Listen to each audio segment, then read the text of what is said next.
Welcome to DNA's Birding Adventures. This is part 2 in the Upper Peninsula, continuing our trek across Michigan with our camper vanagon called Annie Van. We're in the Upper Peninsula now at Whitefish Point to check out the museum, Whitefish Point, and looking for a rare bird.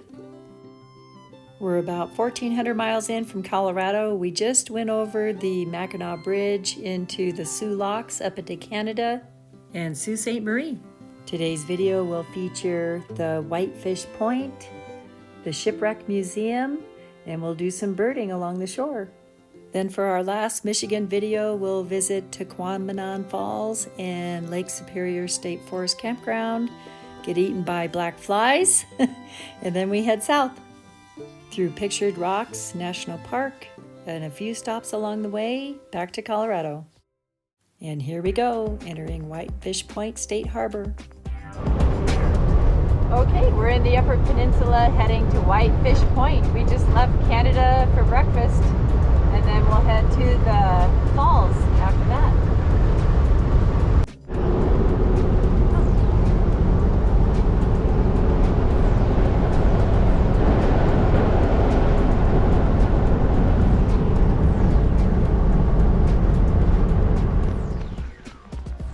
This is the oldest lighthouse on Lake Superior, built when Lincoln was president. And it's foggy. We're at Whitefish Point. We're gonna go look for the piping plover. All the ships that have sunk here. This is a rudder. Wow, so big. From the M.M. Drake. Oh, wow. In 2001. This is Whitefish Point Bird Observatory birds. And then some of the birds found in their trails.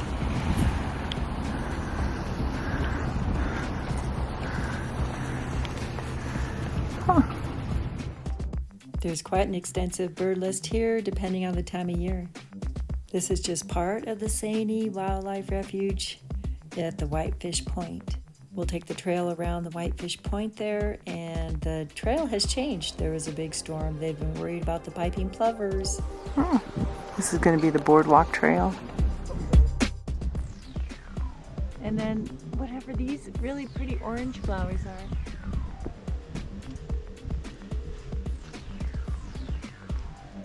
And these yellow ones.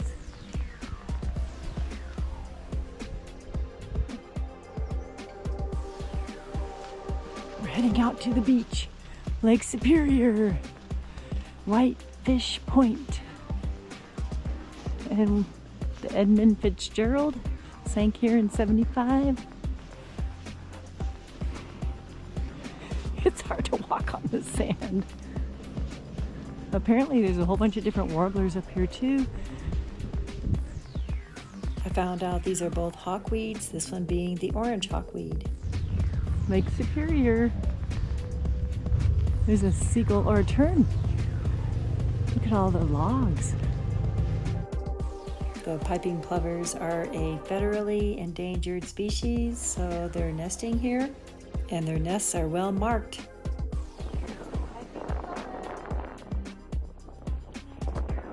Yay, there they are. There's 4 different eggs, and they're taking turns sitting on the eggs as the other one goes out to hunt and to get water.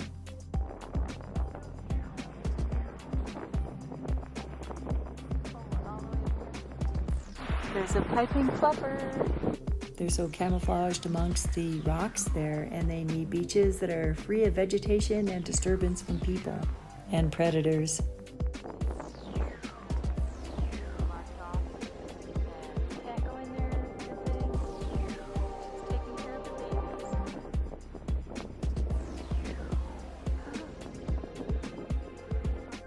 After reading the piping plover update, it sounds like there'll be 4 little baby piping plover chicks running around looking like a cotton ball and 2 little toothpicks. The latest update was about a week ago, so if you know about their well-being, please put it in the comments. We'd appreciate it. Dave and I first saw the piping plover, not in this plumage, down in Texas. In another video, you can see that.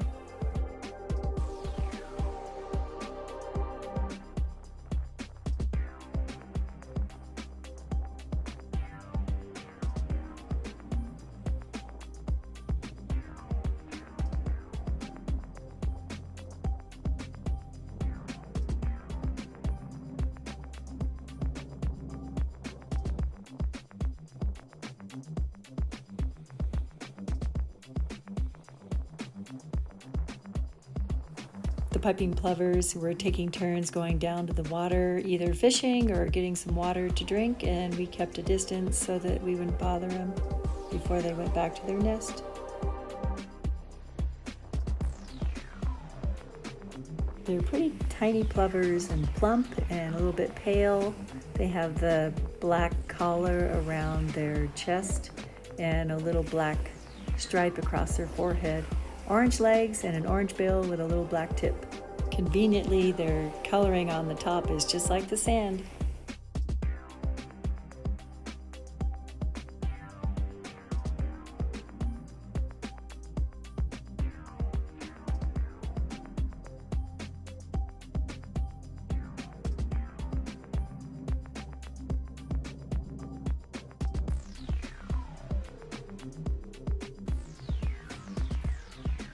Here's the Great Lake Piping Plover Color Band Key, and this one has some bling bling. This one looks like it has a recent banding and reporting to the Minnesota Piping Plover Lab.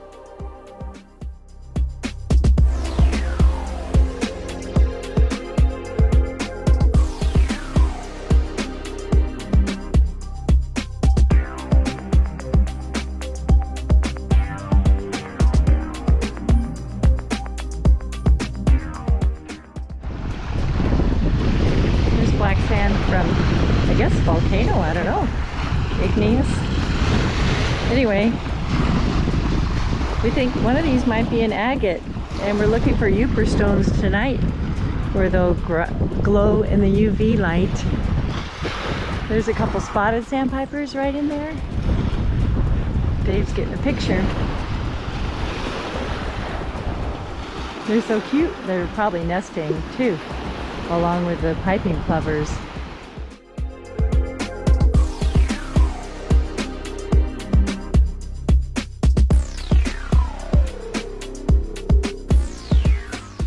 A spotted sandpiper. Doing their bob.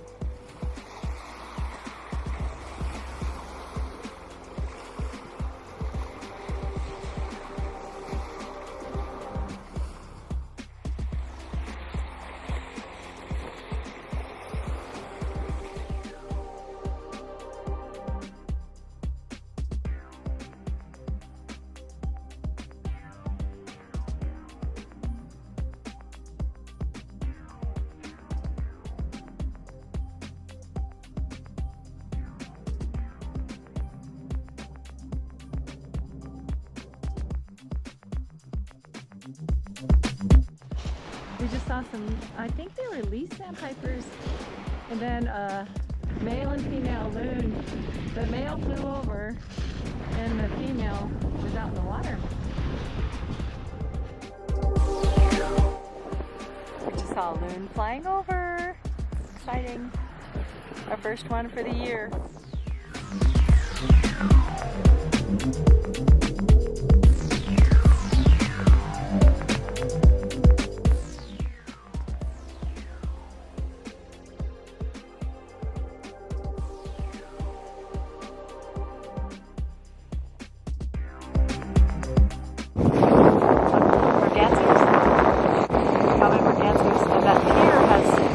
Thousand Goals over there. This is still breeding grounds.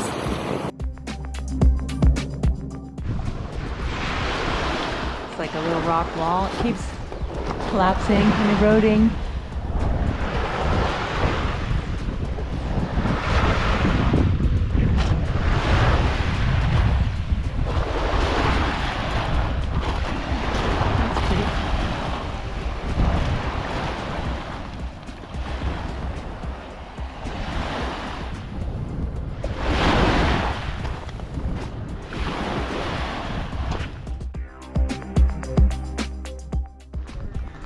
an observation deck.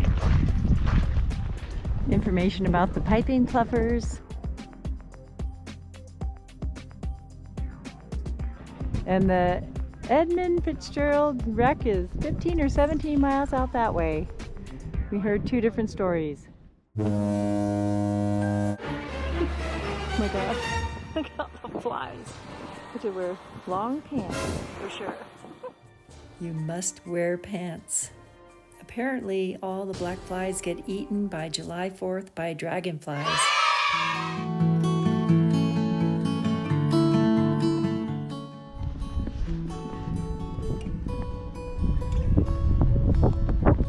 Pretty windy. And the fog's coming in again.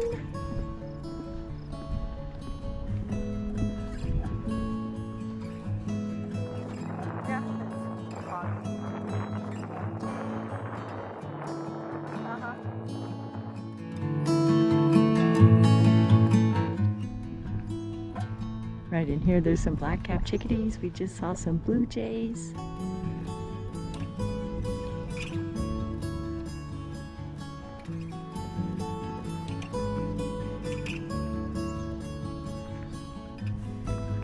Warbler.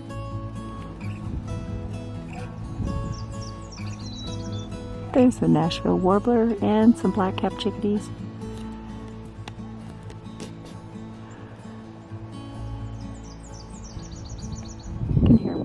We're trying to locate them. They've got a real blurry picture. Look at all the moss growing.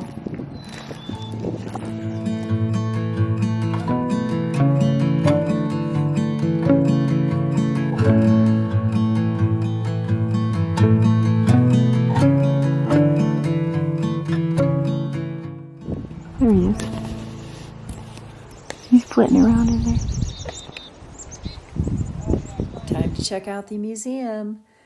There are more than 200 shipwrecks lying in the Lake Superior Shipwreck coast. The cape stuck out so far that it was hard for ships to get past the lighthouse. There's the ship, a model. Really? How deep was it? The new suit. Where they went down on Edmund Fitzgerald. It's cool. They just found the Edmund Fitzgerald bell in 1995. And then check out that light. That's pretty incredible. Right there.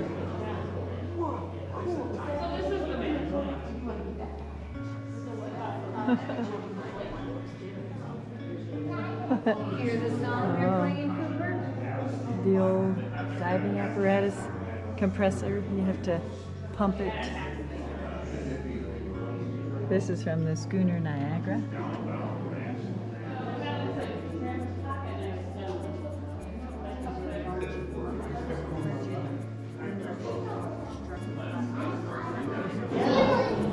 Safe from the Indiana. After visiting the shipwreck gallery, then we went outside and checked out some of the buildings where the lighthouse keeper lived and more. Here's a German spy that came in and got taken out with handcuffs. The old radio and antenna, Victrola, organ, pipe, piano.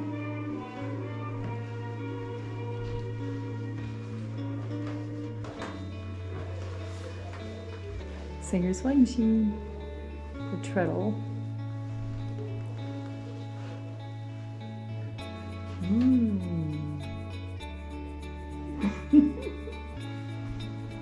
There's the lighthouse, and connected to the lighthouse keeper's house.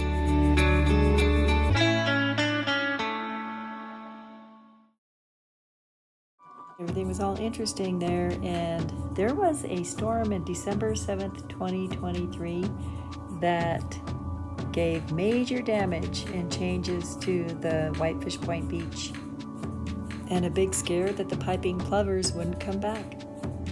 Luckily they did. Hear the Hummer?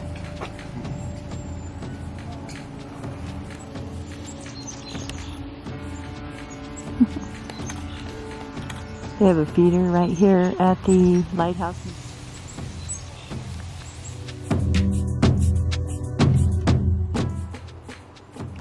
It's like a marigold. I don't know if that's a marshmallow marigold or what.